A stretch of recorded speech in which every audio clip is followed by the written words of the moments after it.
benshi bita radio televiziyo Demirikurine cyangwa se RTRM, uruganda rwacurimo propaganda zihambe zatumye jenoside yakorewe abatutsi ishoboka kugira buri wese yibonyeho. Abantu tubona bakorana n'inkotanyi ni Sebukinganda wa Butete muri Kidaho. Iyi RTRM ifatwa nk'ijwi rya Sekibi mu isi. RTRM ifatwa nk'ijwi ry'urupfu. RTRM ijwi riranguriye rya Hutu Power. Mu ngabo z'igihugu urumva ko nta byitso birimo. Iki kibazo kirakomeye kuko ibyitso biri mu ngabo z'igihugu nibyo biriho bituma igihugu inyenzi niho zijagata igihugu cyacu. RTRM impandire y'abahutu baheza ngo ni bamaze abatutsi mu Rwanda mu mwaka w'1994. RTRM yahawe mu wari we wese. RTRM ijwi ritarimo umuntu na bukeya. Kumva RTRM ni materi nawe yasomye ku Kamonyi mu gitondo. Nibyo shaka. RTRM yaremwe kuzategura abazatsemba abatutsi. RTRM ikimenyetso gihambe kigaragaza itegurwa ry'umugambi wa jenoside yakorewe abatutsi. RTRM gitangazamakuru cy'ubumara bwica bw'amagambo yagicishijwe ari yuzuye ingengabitekerezo ya jenoside. RTRM radio yasenye imitima ya benshi. RTRM yahinduye abahutu inyamaswa zo kwica abatutsi batagira icyaha, kugira no kwica umwana ukiri mu nda ya nyina. Bimuhaguruza abasore bari hariya hepfo hafi y'ibagiro umuntu ajya ku Kimisagara simpaza ariko ni ku Iteme. RTRM yahemukiye u Rwanda. RTRM yasebeje umwuga w'itangazamakuru. RTRM yabajwe igica kuri benshi. Nababwira yuko ibintu mwamahaye gatumagura byanguye nabi, natumaguyeho gatatu ariko birakaze ariko ngo bibahakuraye kabisa. Murinde rero uwo mwobo w'amazi ejo batazagira inyenzi iwunyuramo. Iyi RTRM ne tugiye kugaruka ko tuvuge ibijyanye n'urugendo byacemo kugira ngo ishingwe ndetse n'imikorere yayo, by'umwihariko uruhare yagize mu itegurwa n'ishyirwa mu bikorwa rya jenoside yakorewe abatutsi. Iyi ni Intsinzi TV. Ikiganiro mugiye kumva kibateguriwe n'Ibizimana Christian, naho ngiye kukibagezaho Network Safari. Mbahaye ikaze. Ariko sha uzahora uvumba ibiganiro byacu utavuga. Reba nk'umwanya uba umaze muri telefone. Mwese muvuga mufite ayahe makuru da? Reka mbabwire, ntimufite interineti, nimusure Intsinzi TV, musobanukirwa amateka n'umuco w'igihugu cyacu, mwungura ubumenyi. Ntimuhave kandi mudakoze subscribe kugira ngo ayo makuru meza akomeze abagereho. Intsinzi TV, isoko y'inkuru zicukumbuye zica impuha. RTRM nyakubahwa Minisitiri ivuga ibiriho, ivuga kandi nacyo twayishyiriyeho kugira ngo ijye isobanurira abaturage. Ariko muri uko gusobanurira abaturage uzi ko hari abibogamira. Muze twishime nshuti inkotanyi zashize, muze twishime nshuti yewe Imana ntirenganya.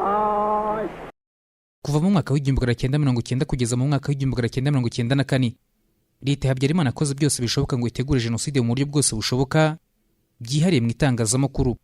Rumwe mu rugira amateka asigaranye kuri iyi ngingo ni uburyo mu kwezi kwa 12 mu mwaka w'1991 Perezida Habyarimana Juvenal yashyizeho komisiyo yari igizwe n'abasirikari 10 yari iyobowe na Colonel Theoneste Bagosora wiswe umucurabwenge wa jenoside yakorewe abatutsi.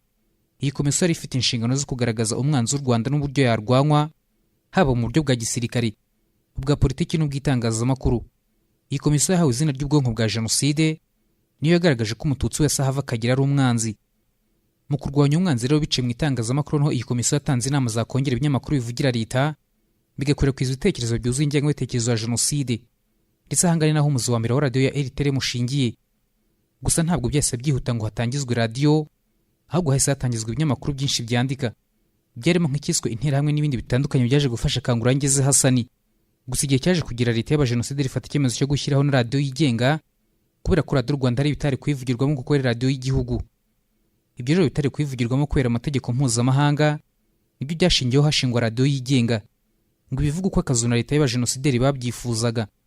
Byose byatangiye ubwo mu nama ya guverinoma yateranye ku itariki ya 28 mu kwezi kwa 4 mu mwaka w'1992 yiriwe na Perezida Habyarimana, yafashe icyemezo cyo gukura Nahimana Ferdinand ku mwanya wo kuyobora ikigo cy'igihugu cy'itangazamakuru Orinforo, ndetse nyuma yaho undi munyamakuru witwa Jean Baptiste Bamwanga yahagaritswe kuvugira kuri Radio Rwanda. Ibi byose byari bitewe n'uruhare rw'abagabo bombi mu bwicanyi bwakorewe abatutsi Bugesera hari mu kwezi kwa 3 mu mwaka w'1992 mu mugambi mugari wo kugerageza jenoside mu bice bitandukanye by'igihugu. kubera igitutu cy'abambasaderi b'ibihugu by'amahanga bari mu Rwanda, imiryango mpuzamahanga ndetse n'imiryango itegamiye kuri leta yo mu Rwanda. Perezida Habyarimana afashe icyemezo cyo kwirukana Nahimana mu rwego rwo kugaragariza amahanga ko hari icyo yakoze ku bagize uruhare muri ubwo bwicanyi, ndetse baranahagarikwa. Nyuma yaho Nahimana Ferdinand yasabiwe kujya kuba umujyanama wa ambasaderi w'u Rwanda mu Budage, ariko Ubudage ntibwamwemerera. Ibi byose binaniranye yasubiye kwigisha muri kaminuza nkuru y'u Rwanda kwigisha amateka, ariko ntiyishimiye kuhasubira, ajya yababaye kuko yumvaga asubiye hasi kandi yari amaze kuzamuka. Ibi byamuhaye umwanya wo kunguka igitekerezo cyo gushinga radiyo yigenga ya RTRM. Nahimana Ferdinand niwe wanditse inyandiko ya mbere iteganya gushyiraho iyo radiyo yigenga.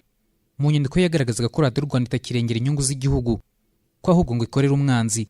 Uwo mushinga atangiye kuwutekereza ugera kuri emeride na Perezida Habyarimana ndetse n'akazu muri rusange, ndetse ubwo habwa umugisha noneho guhatangira urugendo rwo kuwushyira mu bikorwa. Mu gutangira umushinga wo gushinga radiyo yigenga RTRM, hari komisiyo enye zitandukanye zari zishinzwe gukora ibishoboka byose ngo itangizwa ryayo rigende neza. Hari komisiyo ntangiriro yari iyobowe na Kabuga Feliciani, hakaba komisiyo yo kunoza igikorwa yari iyobowe na Barayagwiza Jean Bosco, hari kandi komisiyo y'ubukangurambaga yari iyobowe na Nzabagerageza Charles, nanone hari komisiyo yo kwita ku bya tekinike na porogaramu yari iyobowe na Nahimana Ferdinand. Izi komisiyo uko ari enye nizo zakoreye hamwe zihuza abanyamuryango 50 bishyira hamwe batangiza radiyo RTRM. Umwe ku wundi uko ari 50 bagaragara ku rutonde rwabo rwashyikirijwe noteri wa leta tariki ya 8 z'ukwezi kwa kane mu mwaka w'1993. Abo banyamuryango uko ari 50, muri bo 16 bakomokaga mu cyahoze ari perefegitura ya Gisenyi, 17 bakomokaga muri perefegitura ya Ruhengeri, 7 bakomokaga muri perefegitura ya Byumba, 2 bakomokaga muri perefegitura ya Cyangugu, abandi 2 bakomoka muri perefegitura ya Gitarama, ndetse n'abandi 2 bakomokaga muri perefegitura ya Butare. Hakaba kandi abandi 2 bakomokaga muri perefegitura ya Gikongoro, hakaba n'umwe wavukaga muri perefegitura ya Kibuye, n'undi umwe wavukaga mu cyahoze ari perefegitura ya Kigali. Iyi mibare igaragaza ko hafi 80% y'abashinze radiyo RTRM bavukaga mu gice cy'amajyaruguru y'igihugu, n'undi havukaga benshi mu bategetsi bakuru b'igihugu mu butegetsi bwa Habyarimana, kandi na benshi mu bari mu kazu bavukaga muri iki gice. Kandi muri uru rutonde hagaragaramo abagore 7. Mu mazina yabo reka tugaruke kuri abantu biyemeje gushinga radiyo RTRM. Yabaye umuyoboro n'uruganda rw'ibiganiro byakanguriye abanyarwanda bo mu bwoko bw'abahutu gukora jenoside barimbura abatutsi ku rwego ruhambaye. Uru rutonde rw'amazina yabo twaruvanye mu gitabo cyitwa Inzira ya Jenoside yakorewe abatutsi mu Rwanda, cyanditswe na Dr Bizimana Jean Damascene, akaba impuguke, umushakashatsi, umwanditsi n'umunyamateka wazobereye mu by'amateka yaranze itegurwa n'ishyirwa mu bikorwa rya jenoside yakorewe abatutsi mu Rwanda mu mwaka w'1994. Uyu munsi ni Minisitiri w'Ubumwe n'Inshingano Mboneragihugu. Iki gitabo gisohoye tariki 26 z'ukwezi kwa gatatu mu mwaka wa 2014. Uru rutonde rw'abantu 50 bashinze radiyo RTRM barangajwe imbere na Kabuga Feliciani, umucuruzi wari ukomeye mu Rwanda, yavugaga muri komini Kiyombe muri Byumba. Naho uwa kabiri ni Nahimana Ferdinand, umucurabwenge w'umugambi wo gushinga radiyo RTRM, uyavugaga muri komini Gatonde muri Ruhengeri. Naho uwa gatatu ni Nzirore Yosefu, wari umunyamabanga mukuru w'ishyaka rya MRND, yavugaga muri komini Mukingo muri Ruhengeri. Naho uwa kane ni Barayagwiza Jean Bosco, wari umuyobozi mukuru ushinzwe politiki muri Minisiteri y'Ububanyi n'Amahanga, akabera mu Rwanda ukomeye wa Sederi, yavugaga muri komini Mutura muri Gisenyi. Naho uwa gatanu ni Ngirabatware Augustin, wari Minisitiri w'Igenamigambi, akabera n'umukuru wa Kabuga Feliciani, yavugaga muri komini Nyamyumba ku Gisenyi. Ni mu gihe wa gatandatu ari Nzabagerageza Charles wari perefegitura Ruhengeri, yavugaga muri komini Karago ku Gisenyi. Naho uwa karindwi yari Musabe Pasteri, wari umuyobozi mukuru wa banki Abakari, akabere muri umuna wa Colonel Theoneste Bagosora, yavugaga muri komini Karago ku Gisenyi. Uwa munani ni Nkezabera Ephraim, wari umuyobozi wari ushinzwe imari muri banki ya Beseri, yavugaga muri komini Kibirira ku Gisenyi. Naho uwa 9 ni Bikindi Simon, wari umukozi muri Minisiteri y'Urubyiruko, kandi yamenyekanye nk'umuhanzi wahimbye indirimbo nyinshi zikangurira abahutu kwica abatutsi, zacaga kuri radiyo RTRM, yavugaga muri komini Rwerere ku Gisenyi. Naho uwa 10 ni Serugendo Joseph, wari umukozi wa Orenforo, yavugaga muri komini Satinski ku Gisenyi. Uwa 11 yari Madamu Banzubaze Marie, wavugaga muri komini Satinski ku Gisenyi. Naho uwa 12 yari Madamu Nyirabarinda Beatrice, yavugaga muri komini Giciye ku Gisenyi. Naho uwa 13 ni Madamu Mujawayezu Marita, wavugaga muri komini Karago ku Gisenyi. Mu gihe uwa 14 ari Ndagijimana Jean Damascene, wavugaga muri komini Rwerere ku Gisenyi. Ku mwanya wa 15 hari Haguma Pierre Celestin, yavugaga muri komini Giciye ku Gisenyi. Naho ku mwanya wa 16 hari Serushyana François, yavugaga muri komini Kanama ku Gisenyi. Wa 17 ni Nsabimana Deogratias, wavugaga muri komini Kibirira ku Gisenyi. Naho wa 18 ni Habyarimana Jean, uyavukaga muri komini Kanama ku Gisenyi. 19 hari Bicamumpaka Joseph uvukaga muri komini Ruhondo mu Ruhengeri, uyeje kuba minisitiri w'ububanyi n'amahanga n'ubutwererane muri leta y'abatabazi yakoze kandi kayobora jenoside yakorewe abatutsi mu mwaka w'1994. Ku mwanya wa 20 hari Simbizi Stanislas wari umukozi mukuru ku kibuga cy'indege cya Kanombe, uyavukaga muri komini Kinigi mu Ruhengeri. 21 hari Ndivamunda Alphonse wari umuyobozi mukuru muri minisiteri y'imirimo ya leta n'ingufu Minitrape, yavukaga muri komini Mukingo mu Ruhengeri. Naho 22 hari Rucagu Boniface wari umudepite wa MRND, uyu yavukaga muri komini Nyamugari muri Ruhengeri. 23 hari Bamwanga Jean Baptiste wari umunyamakuru wa Radio Rwanda, uyavukaga muri komini Butaro mu Ruhengeri.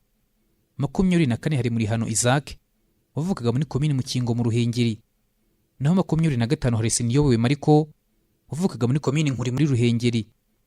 26 hari Maniragaba Bernard wavukaga muri komini Nkuri mu Ruhengeri.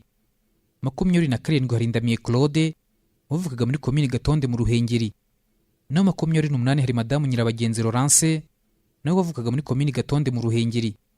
29 hari Bukoro Erneste wavukaga muri komini Kigombe mu Ruhengeri. Wa 34 Yabahizi Jean Baptiste nawe yavukaga muri komini Kigombe mu Ruhengeri. 31 hari Ntawumenya Umunsi Daniel wavukaga muri komini Nkumba mu Ruhengeri. Niziha bose Aroni ni 32 wavukaga muri komini Nkuri mu Ruhengeri. Naho 33 harangirwa nabo Emmanuel wavukaga muri komini Cyeru mu Ruhengeri. 34 hari Madamu Usabuwera Rose wavukaga muri komini Cyungo muri Byumba. 35 hari Madamu Mukambonera Dorusera wavukaga muri komini Tumba muri Byumba. Naho 36 hari Bizimungu Teresfort nawe wavukaga muri komini Tumba muri Byumba. 37 hari Temahagari Inyasi wavukaga muri komini Gituza muri Byumba. Naho 38 hari Gakeri George wavukaga muri komini Kivuye muri Byumba. 39 hari Kalisa Victor wavukaga muri komini Buyoga muri Byumba. Naho uwo 40 Ntagirura Andrea wari minisitiri w'itumanaho no gutwara ibintu, uyavukaga muri prefegitura ya Cyangugu. 41 hakaba Nsengamungu Bernarde nawe wavukaga muri Cyangugu muri komini Gisuma. Uwo 42 ni Simba Robert wavukaga muri prefegitura ya Gikongoro, akaba kandi ari umunyamakuru kuri Radio Rwanda. Kandi Simba Robert ni umuhungu wa Colonel Simba Aloyizi, umwe mu basirikare bakuru bafashije Juvenal Habyarimana guhirika ubutegetsi bwa Kayibanda Gregoire. Bari bibumbe mu itsinda ry'inshuti 11 z'uwa 5 Nyakanga. Uwo 43 ni Ntawurikura Frodouari uvukaga muri prefegitura ya Gikongoro, akaba nawe yari umunyamakuru wa Radio Rwanda. Naho Ndagijimana Cyprien wa 44 yavukaga muri komini Mbogo muri prefegitura ya Kigali. 45 ni Mvurirwe Nande Jean Marie Vianney wakoraga muri Presidence ya Repubulika, akaba yaravukaga muri komini Rutsiro ku Kibuye. Ni mu gihe uwa 46 ari Nitegeka Dieudonné wari umwe mu bakuru b'intiramwe ku rwego rw'igihugu yavukaga muri komini Ngoma muri Butare. 47 ni Utaganda George uyari vice perezida wa kabiri w'intiramwe ku rwego rw'igihugu, akaba ari n'umuhungu wa burugumesitiri wa komini Masango muri Gitarama witwa Mpamo Isidras yakomokaga muri Masango Igitarama. Naho 48 hari Ruhumuriza Phineas wari vice perezida wa mbere w'intiramwe ku rwego rw'igihugu, uyavukaga muri komini Murama muri Gitarama. Naho 49 hari Madamu Ntegayire Bibiane wavukaga muri komini Ngoma muri Butare. Naho uwa 50 ni Hakizayezu Matayo iyo yavukaga muri komini Satinski ku Gisenyi. Abo bantu 50 rero nibo bishyize hamwe batangiza Radio RTRM. Rero nyuma y'amezi 3 yuzuye neza umushinga ushyikirijwe noteri wa leta, iyi Radio RTRM yatangiye kumvikana tariki ya 8 mu kwezi kwa 7 mu mwaka w'1993. RTRM yagize ubufatanye bukomeye na Radio Rwanda, ariko cyane cyane ikinyamakuru Kangura cyangeze Hasani nacyo cyari gisanzwe cyandika inkuru z'ingengabitekerezo n'urwango ku Batutsi. Mu mwaka umwe wonyine iradiyo yamaze gukora mu buryo butihishiriye yibasiye Abatutsi mu buryo bwose bushoboka, ndetse n'abandi barimo n'Abahutu batari bashyigikiye umugambi wa jenoside, aho RTRM yibasiraga ingabo z'umuryango w'abibumbye Minwari inazishinja kubogamira kuri RPF Inkotanyi. Iyi ni radiyo ishyigikiwe n'abahezanguni b'Abahutu mu ishyaka rya MRND, Mukazu, Cedere n'ibindi bice by'amashyaka ari mu gice cya Hutu Power. Mu buryo bukomeye radiyo rwanyaga imishyikirano n'amasezerano n'amahoro yarusha, mu buryo bw'ero yashingiye gukwirakwiza ibitekerezo by'ubuhezanguni bwo kurimbura Abatutsi. RTRM ifite amazina menshi yayigaragayeho ndetse harimo abari abayobozi bayo ndetse n'abakozi, aho bose nibo bateguye ndetse banashyira mu bikorwa ibyakozwe na RTRM byose. Aho bose barangajwe imbere na Kabuga Felicien ari umuyobozi w'inteko rusange y'abanyamuryango bashinze RTRM, ari nayo yari inama y'ubutegetsi yafataga ibyemezo. President of General Assembly of all Shareholders, all Chairman of Director General. Nahimana Ferdinand ari umuyobozi mukuru wa Radio RTRM, akaba ari nyine wari director. Barayagwiza Jean Bosco ari umuyobozi wa komite nshingwabikorwa wa RTRM, Chairman of the Executive Committee. Gahigi Gaspard n'umugenzuzi wa gahunda editor in chief.